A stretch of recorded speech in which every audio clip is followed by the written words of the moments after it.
Okay guys, welcome back. So this time what we're going to be working on is the main menu.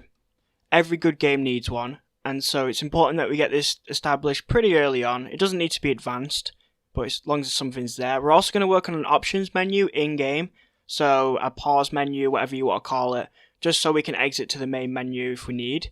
And we're also going to have a game manager script, which is going to hold all the functions for these menu and for our options menu. Right, let's get started. Okay, so I'm quickly going to move that script back into that folder because I had it previously out and put it back in. Making sure the game still runs as we just saw in the previous episode. Everything seems working with the fish. And we're going to start our UI. So first of all, we need an actual scene for the menu, which we hadn't set up yet. So what I did was I quickly renamed it something a little bit better, and then I'll open it once I've added a script called Game Manager. Again, the Game Manager is going to have all the functions in it. Quickly open the menu script, and I want to start up a quick UI, so which will contain a button, just a simple play button, and quit, just allowing us to actually enter the level that we created previously. Once that's done, and I've added a little bit of UI, made it a little bit more nicer to see, to look at. Then we're going to add in a little bit of adjustments here and there. Add in a quit button, pretty much the same thing, nothing too crazy.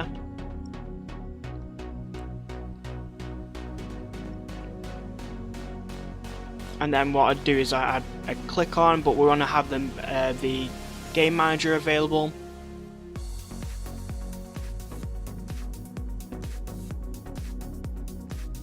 So there we go, I've added the scene management and allowing me to actually be able to load other scenes. And then I add a quick function for called play game, which allows us to load a scene that I specifically named main scene. I also added in a function for intro because I might have a cutscene later, and application.quit so we can quit the game.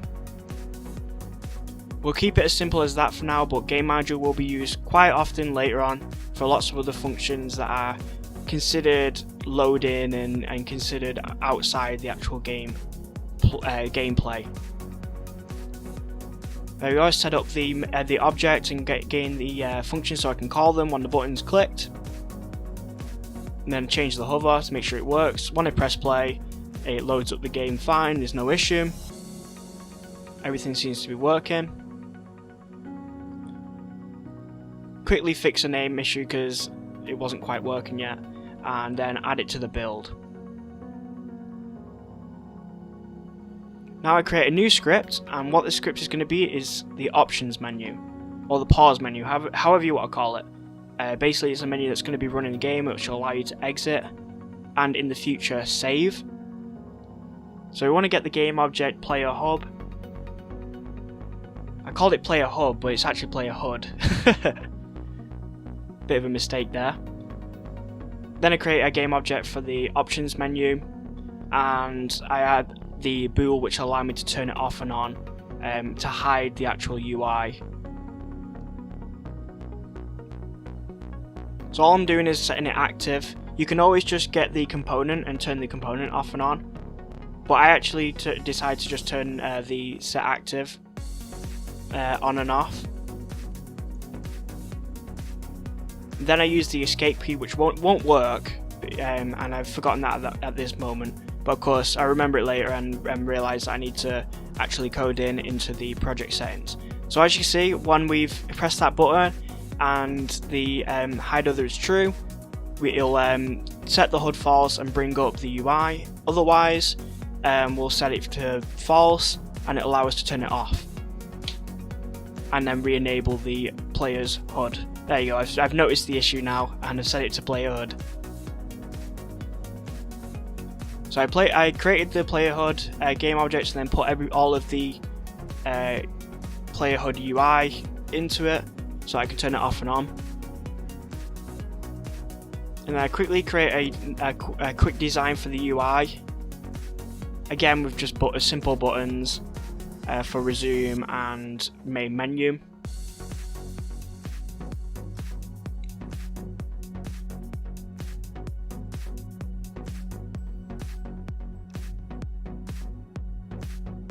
do have a play around with a little bit of the design, not very much, not as much as the menu.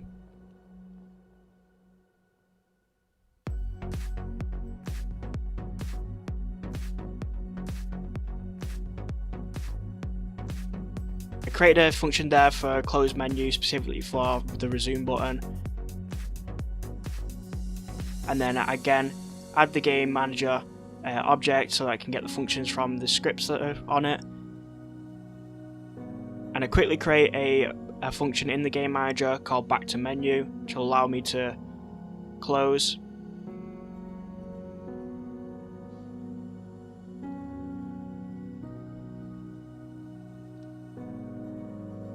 I realised I made a mistake and put the script on the options menu, and when you turn the option menus off, when it's disabled, the key won't work. I've also noticed there that I've had to create a input in the project's settings, just like I did with skill tree, and I've set the button for R. And I've realised that it currently won't work because I'm turning the options menu off and disabling it, which means the script needs to be on the manager itself, not on the options menu, because once it's disabled it can't use the function. One of the reasons why you don't use set active. But for now it's worked fine, so there you go. I can click resume and it closes the UI down, and when I clicked the menu it brought me to the menu scene. So there you go, it's all working, and hopefully next time we're going to be looking back at fish and exploring some of the behaviour again. This was just a little bit of a break from that the fish, because I did spend a long time just playing around with it and I needed a little bit of a break. See you next time.